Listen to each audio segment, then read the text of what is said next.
बिस्मिल्लाहिर्रहमानिर्रहीम। अस्सलाम वालेकुम everyone. One paper test series के अंदर हमने आज स्टार्ट करना है इंग्लिश को।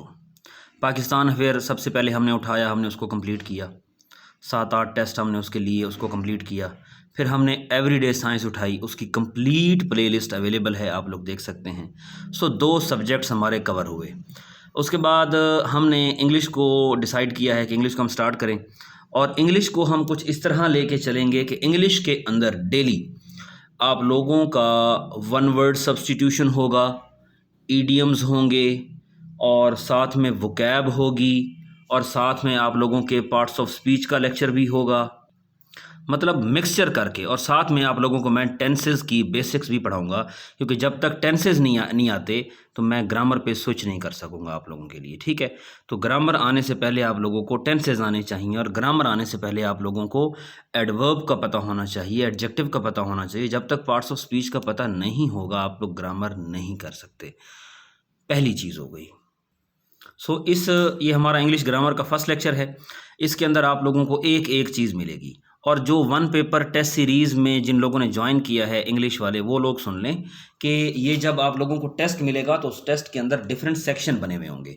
वन वर्ड का सेक्शन सेपरेट होगा, इडियम का सेक्शन सेपरेट होगा, इस तरह वोकैब और कुछ टेंसेस की बेसिक्स का सेक्शन सेपरेट होगा।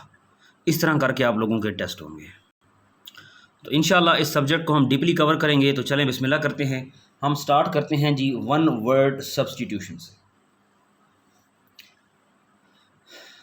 जी, वन वर्ड सब्स्टिट्यूशन में 200 प्लस सब्स्टिट्यूशन इंशाल्लाह आप लोगों को कवर करानी है। आज हम स्टार्ट करते हैं यहाँ से।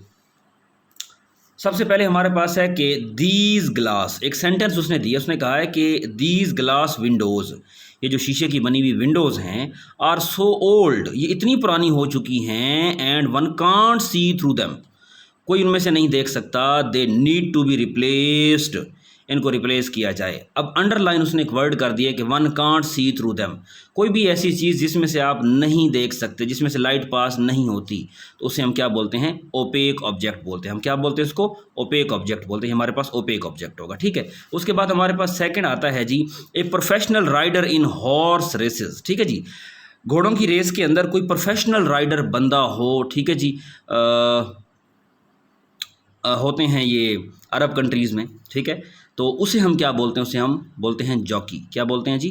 जॉकी बोलते हैं। एक ऐसा बंदा जो लेफ्ट हैंडेड बॉक्सर हो, उसे हम बोलते हैं साउथ पा। क्या बोलते हैं सर? साउथ पा उसको बोलते हैं। फोर्थ नंबर पे हमारे पास आया है, a woman having more than one husband at the same time, ठीक है जी। अब यहाँ पे एक रूट वर्ड याद कर लीजिए। वोकैब के अंदर मैं रूट वर्ड इसी तरह ही आप लोगों को कराता हूँ। वोकैब करने के 2 तरीके होते हैं, रूट वर्ड या निमोनिक्स, ठीक है जी। मैंने वोकैब सीरीज स्टार्ट की हुई है, आप लोग देख सकते हैं।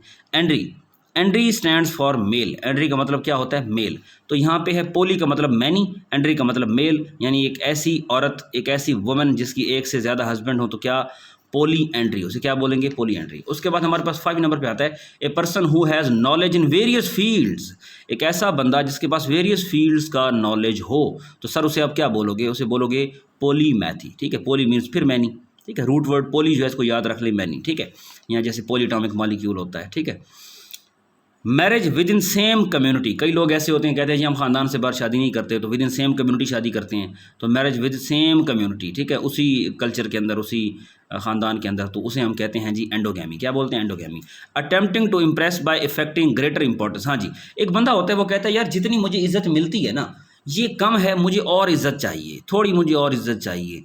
तो वो इस तरह के लोगों को इम्प्रेस करता है, वो बस इज़्ज़त पाने के चक्करों में होता है। तो क्या है? उसे हम बोलते हैं प्रीटेंशियस। क्या बोलते हैं सर? प्रीटेंशियस, पता होना चाहिए। एरोगेंट पीपल जो होते हैं ना, वो इम्पेरियस होते हैं। क्या जी? इम्पेरियस। एक ऐसी स्टोरी, या एनिमल का जिक्र नहीं आया कि एनिमल स्टोरी, नहीं, एक ऐसी स्टोरी जो एक मॉरल लेसन आपको दे जाए, एक अखलाकी सबक आपको दे जाए, उसे हम बोलते हैं पैराबल। क्या बोलते हैं?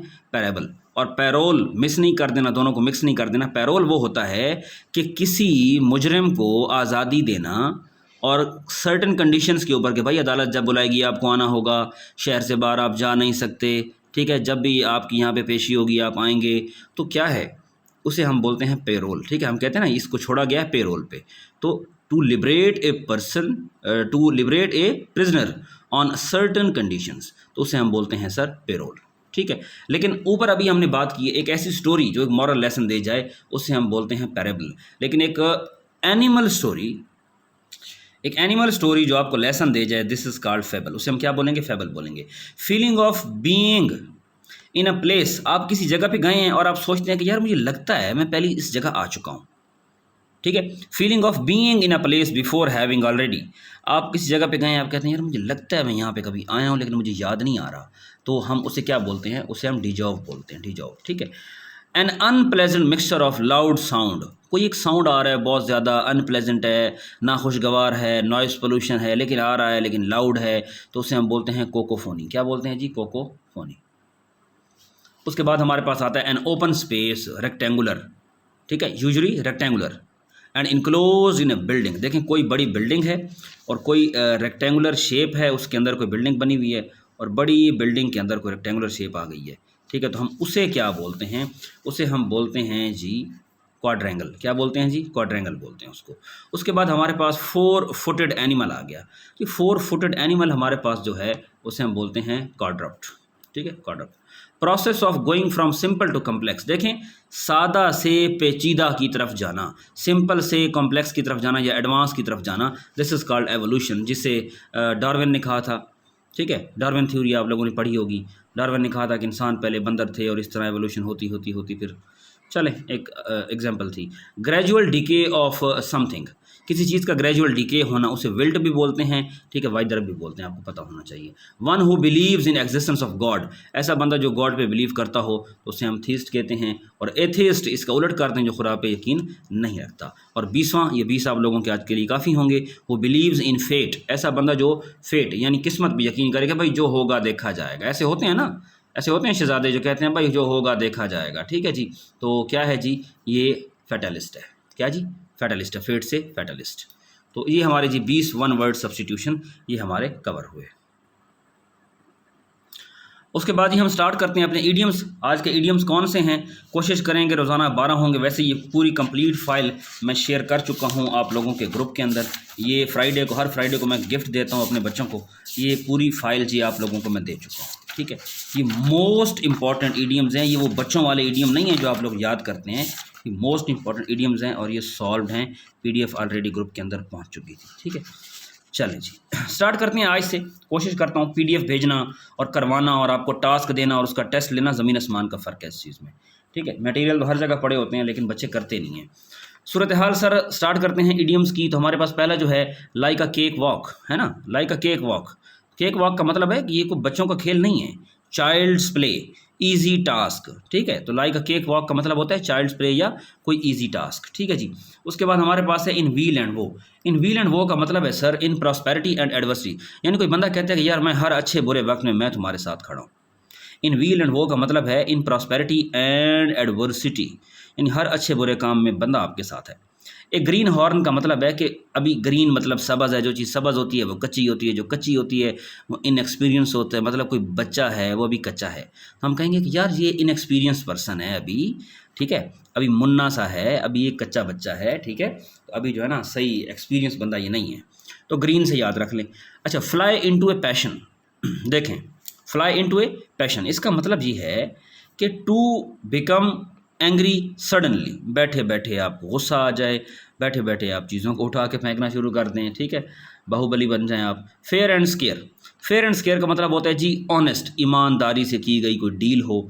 ठीक है, ऑनेस्टली, ईमानदारी से। टू स्मेल अ रैट का मतलब है आपको किसी कोई आपको क्या कहते हैं उसको, कि कोई आपको क्लू मिल जाए जी, आपको कोई राज मिल जाए।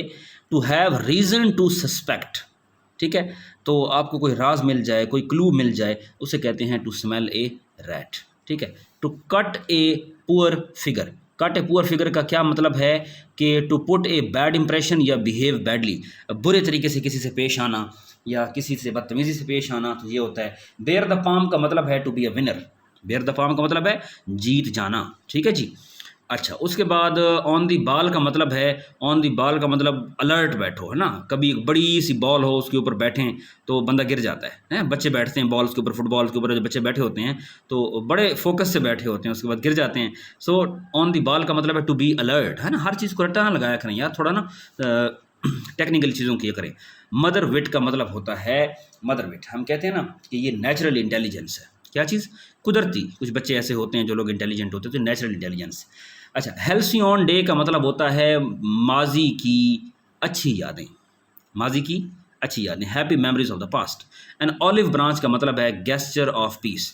ऑलिव ब्रांच का मतलब कि पाकिस्तान और तालिबान, पाकिस्तान ने तालिबान की तरफ एन ऑलिव ब्रांच ऑफ जो है ना, एन ऑलिव ब्रांच एक्सटेंड की है। पाकिस्तान ने उनको कहा है कि जी चलें हमारे साथ जो है ना ज़रा पीस मेंटेन करें। तो इस तरह ये इडियम्स वगैरह आप लोग यूज़ भी कर सकते हैं, ठीक है। कोशिश करें इनके सेंटेंसेस खुद बनाने की कोशिश करें, जो लोग CSSPMS की कर रहे हैं तैयारी, या जिन लोगों को सेंटेंसेस चाहिए। वन पेपर के लिए तो मीनिंग काफ़ी होता है ना, वहाँ सेंटेंसेस तो नहीं आते। वन पेपर के लिए मीनिंग काफ़ी होता है।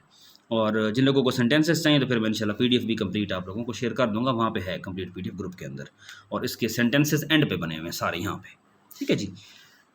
चलें चलें जी, उसके बाद अब जिन लोगों को टेंसेस आते हैं, जिन लोगों को अबूर हासिल है टेंसेस के ऊपर सारा, जिनको सब कुछ आता है, टेंसेस वगैरह की समझ उनको है, तो वो लोग स्विच करके जा सकते हैं।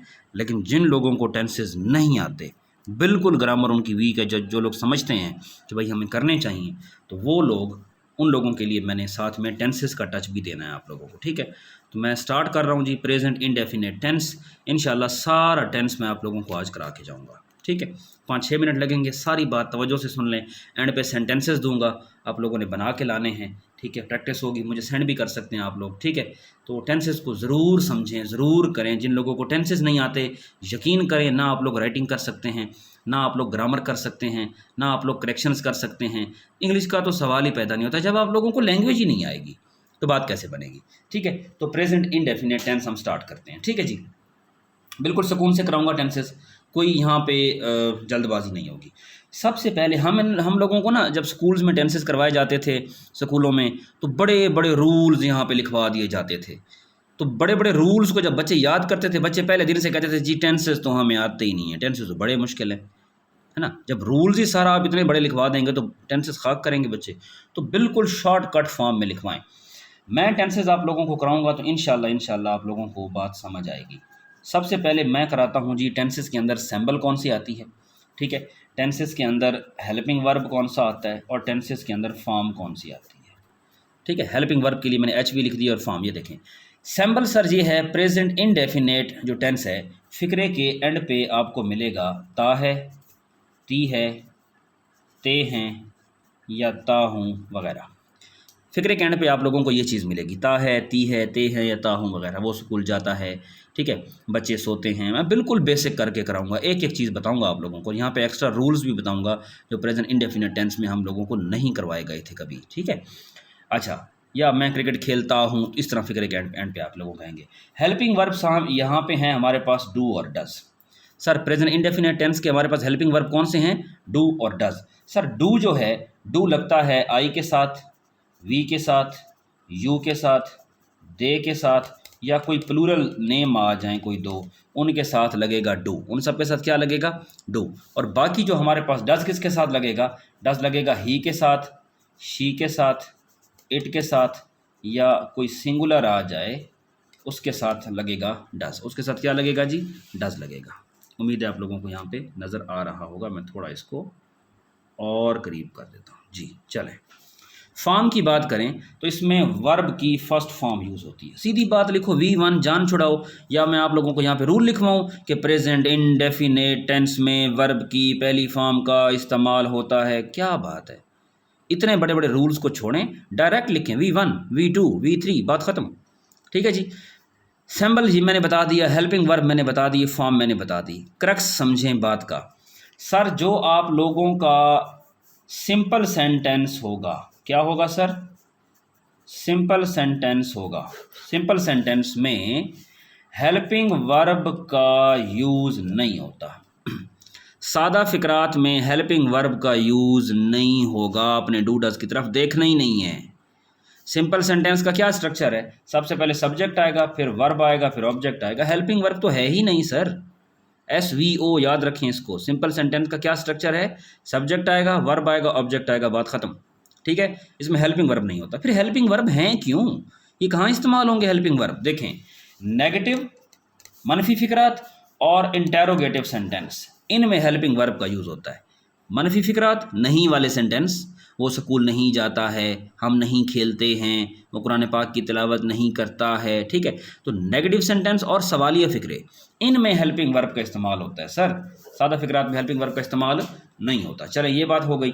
उसके बाद आप लोगों को एक चीज़ यहाँ पे बता दूँ कि आप लोग ये याद रखें कि हमारे पास जो सब्जेक्ट होते हैं वो दो टाइप्स के होते हैं। देखें, हमारे पास आई है, वी है, यू है, दे है, या कोई प्लूरल नेम आ जाए सर ये। और हमारे पास सिंगल सब्जेक्ट भी होते हैं, ही है, शी है, इट है, या कोई सिंगुलर है, ये हमारे पास भी सब्जेक्ट हैं। ठीक है जी, इन सब के साथ इस्तेमाल होगा डज। क्या इस्तेमाल होगा सर?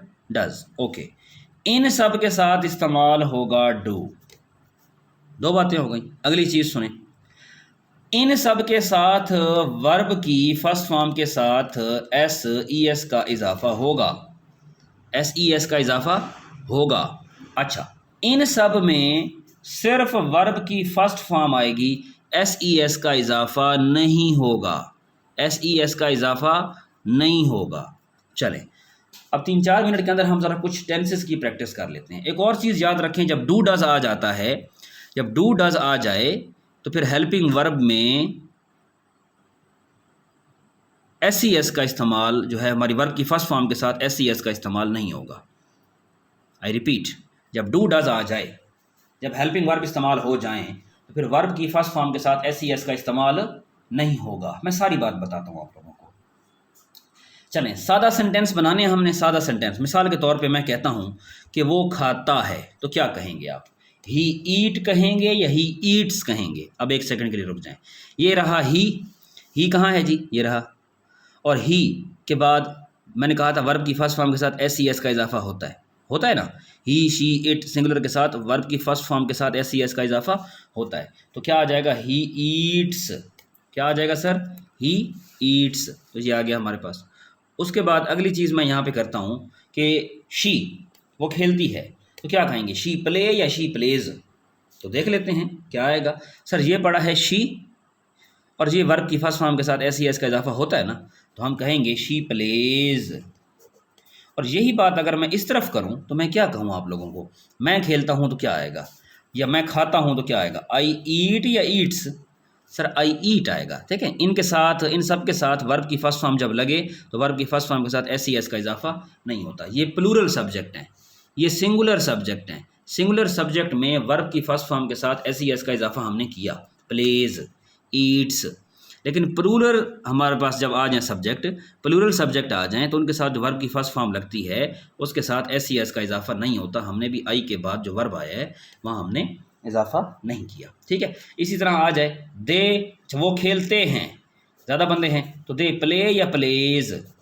क्या आएगा? दे प्ले आएगा, क्योंकि ये दे है, प्लूरल है, और इसके साथ क्या लगता है? वर्ब की फर्स्ट फॉर्म लगती है। ठीक है, तो क्या आ गया? They play, they play. Okay जी।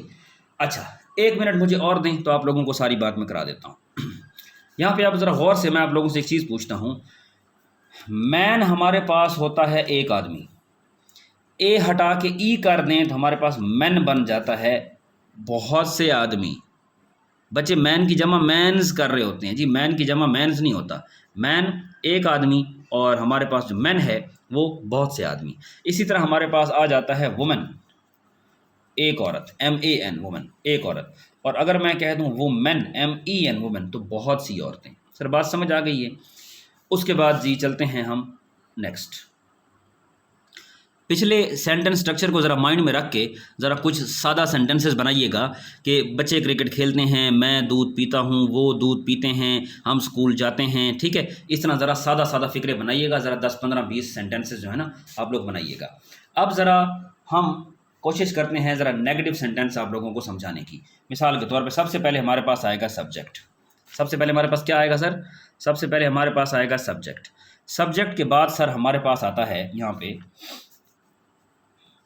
हमारे पास हेल्पिंग वर्ब आएगा, उसके बाद हमारे पास नॉट आएगा, उसके बाद हमारे पास वर्ब की फर्स्ट फॉर्म आएगी, उसके बाद हमारे पास ऑब्जेक्ट आएगा। अब ज़रा मुझे लिखवाएं आप लोग, ठीक है।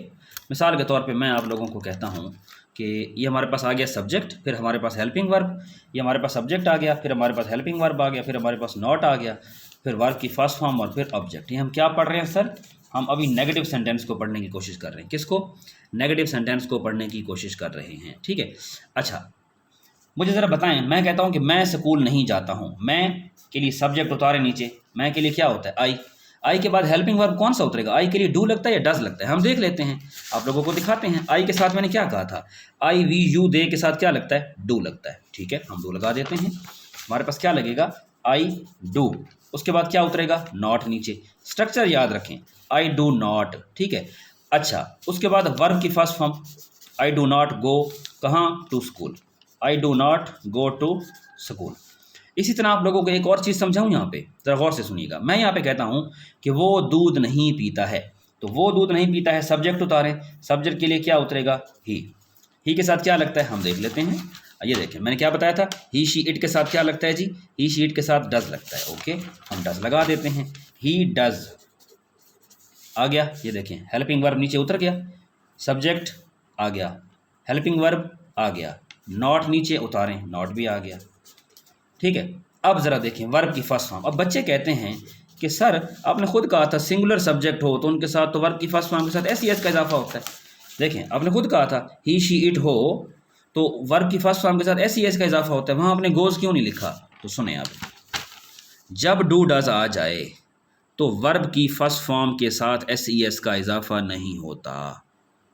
रूल याद रहेगा, जब डू डज आ जाए, डू डज आ जाए तो वर्ब की फर्स्ट फॉर्म के साथ एस ई एस का इजाफा नहीं करते। He does not go to school, फिर चाहे पीछे सिंगुलर सब्जेक्ट है या प्लूरल सब्जेक्ट है, वहाँ हमारे पास जो है वो प्लूरल वर्ब ही आएगा, सिंगुलर नहीं आएगा। सिंगुलर के साथ एस ई एस का इजाफा होता है, ठीक है जी। वर्ब के साथ एस लगा दें, देखें मिसाल के तौर पे हम वर्ब के साथ अगर एस ई एस लगा दें ना तो वो हमारे पास बन जाता है जी, वर्ब के साथ एस ई एस लगा दें तो वो हमारे पास सिंगुलर बन जाता है, याद रहे। और हम अगर नाउन में एस ई एस लगा दें ना तो हमारे पास प्लूरल बन जाता है। जैसे चेयर है, चेयर में एस लगा दें, चेयर्स बन जाएंगी, ठीक है। इस बात को आप लोगों ने याद रखना है। आगे बात करते हैं इंटेरोगेटिव सेंटेंस की। इंटेरोगेटिव सेंटेंस में आप लोगों को इतना करना है कि ये देखें, नॉट तो ख़त्म कर देंगे, इंटेरोगेटिव जो है सर इसको घुमा के बस यूँ कर दें, सब्जेक्ट बाद में हेल्पिंग वर्ब शुरू में ले आएँ। तो ज़रा मुझे बताएं, I do not go to school, मैं स्कूल नहीं जाता हूँ। कोई आपसे पूछे क्या मैं स्कूल जाता हूँ,